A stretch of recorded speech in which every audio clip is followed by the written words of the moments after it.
નમસ્કાર પ્રણામ મિત્રો, સ્વાગત છે તમારું એક નવા વિડીયોમાં। દોસ્તો, આજનો વિડીયો કોઈ તમારી બેઇજ્જતી કરે તો શું કરવું જોઈએ એના વિશે છે।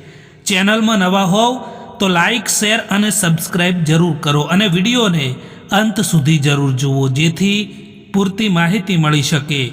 તો ચાલો શરૂ કરીએ। નંબર 1, દરરોજ તમારી જિંદગીમાં એવા મોકા આવે છે કે તમે તમારી જગ્યા પર સાચા હોવ છો અને સામેવાળો વ્યક્તિ ખોટો હોવા છતાં પણ પોતાને સાચા સાબિત કરવા માટે તમને ખોટા સાબિત કરવાની કોશિશ કરતા હોય છે।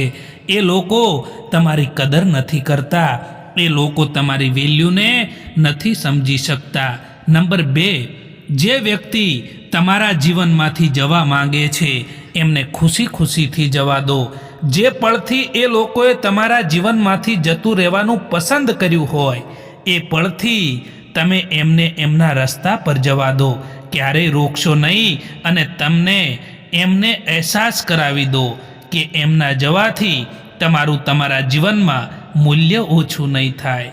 નંબર 3, જ્યાં તમારી કદર ના હોય ત્યાંથી નીકળી જવું જ બહેતર હોય છે। જે લોકોને તમારી કદર નથી, જે લોકો તમને સમજી નથી શકતા, તો એમને આઝાદ કરી દો। માન્યું કે એ લોકો સાથેનો જૂનો સંબંધ અને એમની યાદો તમને યાદ આવે, પરંતુ જો એ લોકોને તમારી કદર નથી તો પછી જબરદસ્તી સંબંધ રાખવાનો પણ કોઈ મતલબ નથી। એક સહન કરવાવાળો માણસ જ જાણી શકે છે કે તેને કેટલી તકલીફ થાય છે, બાકી બીજા લોકો તો ફક્ત અનુમાન જ લગાવી શકે છે। એક જમાનો હતો જ્યારે લોકો પરાયા માટે પણ રડી પડતા હતા અને આજે લોકો પોતાનાઓને રડાવીને પણ ખુશ થતા હોય છે। તડકાનું નામ તો એમ જ બદનામ છે, બાકી બળે તો લોકો એકબીજાથી વધારે છે। મિત્રો, ક્યારે કોઈનું અપમાન ના કરવું જોઈએ, કારણ કે સમય ક્યારેય પણ એક જેવો નથી રહેતો। એમનો પણ સમય બદલાય છે। જેમના દિવસો ખરાબ હોય છે, જેમની પરિસ્થિતિ ખરાબ હોય છે। કોઈનો સ્વભાવ તમે ક્યારેય નહીં બદલી શકો, કારણ કે ડુંગળીને તમે ગમે તેટલા પ્રેમથી કાપો તેમ છતાં તે આંખમાં આંસુ લાવી દે છે। એ વ્યક્તિ સામે ક્યારેય જૂઠું ના બોલતા જે વ્યક્તિને તમારા જૂઠ બોલવા પર પણ વિશ્વાસ હોય। જ્યારે સંબંધ નવો હોય ત્યારે લોકો નજીક આવવાનું પસંદ કરે છે, જ્યારે સંબંધ જૂનો થઈ જાય છે ત્યારે લોકો દૂર થવાનું બહાનું શોધે છે। તુફાન પણ આવવું જરૂરી છે જિંદગીમાં, ત્યારે તો ખબર પડે છે કે કોણ હાથ પકડે છે અને કોણ સાથ છોડીને જાય છે। કંઈક બોલવામાં કે તોડવામાં ફક્ત એક જ પળ લાગે છે, પરંતુ કંઈક બનાવવામાં કે મનાવવામાં આખી જિંદગી નીકળી જતી હોય છે। અમુક સમયે જિંદગીના એ વળાંક ઉપર ઊભા રહી જઈએ છીએ કે જ્યાં ના કંઈ મળવાની ખુશી હોય છે કે ના કંઈ ખોવાનો ગમ પણ હોય છે। જેમને ખબર હોય છે કે અકેલાપન શું હોય છે તે હંમેશા બીજા માટે હાજર રહે છે।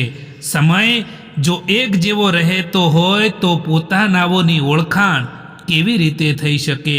એક સમય પછી દરેક કોઈ અજાણ થઈ જાય છે। એટલા માટે જીવનભર કોઈને પોતાના સમજવું એ પણ આપણો એક વહેમ હોય છે। જ્યારે માણસને દુઃખ સહન કરવાની આદત પડી જાય છે ને, પછી તે ના કોઈથી ફરિયાદ કરે છે કે ના કોઈથી કોઈ પણ પ્રકારની ઉમ્મીદ પણ રાખે છે કે આશા પણ રાખે છે। જ્યારે કોઈ પણ વ્યક્તિને પોતાના બનાવવાની કોશિશ કરો ત્યારે પોતાને જ ખોવાનો ડર સૌથી વધારે લાગતો હોય છે। જો જીવનમાં બદલાવ લાવવો છે તો તેનો સૌથી મોટો ઉપાય છે કે પોતાના વિચારોને બદલી નાખો। મિત્રો, આ વિડીયો પસંદ આવ્યો હોય તો આ ચેનલને સબસ્ક્રાઈબ જરૂર કરો। વિડીયો જોવા માટે આભાર।